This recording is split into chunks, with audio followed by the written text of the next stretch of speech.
এখন জাতিকে সিদ্ধান্ত নিতে হবে। আমি ওই দিনও বলেছি, বিএনপিকেও আপনারা ক্ষমতা দেখেছেন, আওয়ামী লীগকেও ক্ষমতায় দেখেছেন, জামাতের দুইজনকে ক্ষমতায় দেখেছেন। মুজাহিদ সাহেব এবং নিজামী সাহেব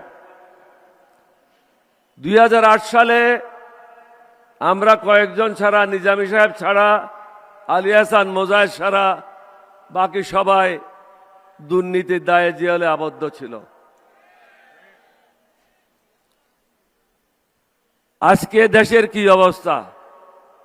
আমরা কাপড় পাল্টাচ্ছি, নাম পাল্টাচ্ছি, কিন্তু দুর্নীতি থেকে আমরা বের হতে আসতে পারি নাই, চাঁদাবাজির থেকে বের হতে আসতে পারি নাই। আমরা যারা আজকে মঞ্চে বসে আছি, আমরা আজকে আমাদের জীবনের শেষ যুদ্ধ। এই যুদ্ধ হবে 1971 সালে যে স্বপ্ন ছিল, সেই স্বপ্ন বাস্তবায়ন করা।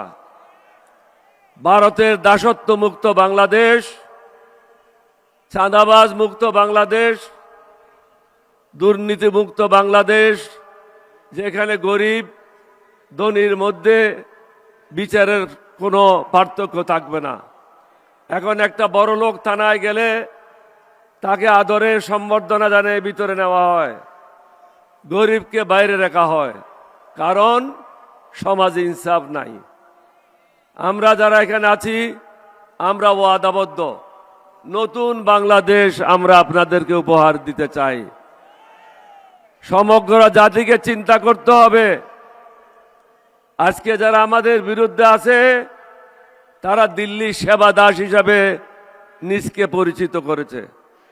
সেবা দাসদেরকে আমরা বাংলাদেশের দায়িত্ব দিতে পারি না। সেবা দাসদের হাতে আমরা বাংলাদেশকে হস্তান্তর করতে পারি না। তাদের হাত থেকে দেশকে যে কোনো উপায়ে মুক্ত করতে হবে। মুক্ত করার একমাত্র উপায় হলো, আপনারা শুনেছেন বিএনপির মহাসচিব বলেছিল, এই অগাস্টের মুভমেন্ট যেটা হয়েছে, এটাতে আমাদের কোনো অংশগ্রহণ ছিল না। এটা তারই কথা, আমার কথা না। তাহলে বিএনপি এখন যে অবস্থায় আছে, এটা তারা চায় নাই, তারা হাসিনাকে চেয়েছিল। আর আপনারা 1400-র উপরে শহীদ হয়ে নতুন বাংলাদেশের স্বপ্ন দেখেছিলেন।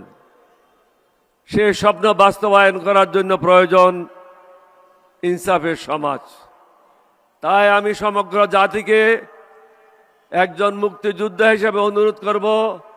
কিছুক্ষণ আগে জুলাই মুক্তিযুদ্ধ এখানে বক্তব্য রেখেছে, একটু চিন্তা করেন, নামাজে যান, সেজদায় যান, নিজের বিবেককে জিজ্ঞাসা করেন, আবেগে কাজ করবেন না। মার্কা দেখে ভোট না দিয়ে কারা দেশের জন্য মঙ্গল করবে আর কারা মুদির দালালি করবে, এটা চিহ্নিত করেন। দালালদেরকে ভোট দিলে হাসিনা যেভাবে আপনাদেরকে অত্যাচার করেছিল, অনুরূপভাবে অত্যাচারিত হবেন। কেউ আপনাদেরকে মুক্তি দিতে পারবে না। সমগ্র জাতিকে একটা জায়গায় এসে অবস্থান নিতে হবে। আজকে যে 11 দলীয় ঐক্য জোট গঠিত হয়েছে, 11 দলীয় ঐক্য জোটের প্রার্থীরা যে যেখানে আছে, তাদেরকে ভোট দিতে হবে। আমি ডক্টর আব্দুল মান্নান সাহেবকে বলবো আসেন, নাসির উদ্দিন পাটোয়ারিকে বলবো আসেন। দুইজন দুই পাশে, মুক্তিযোদ্ধা মধ্যখানে। জাতি দেখেন, নিজের মঙ্গল নিজে করেন। 11 দলীয় জোটে যে যেখানে আছে, তাদেরকে ভোট দান করে এই দেশকে চিরকালের জন্য মোদির সেবা দাসদের হাত থেকে মুক্ত করেন। আপনাদের সবাইকে ধন্যবাদ।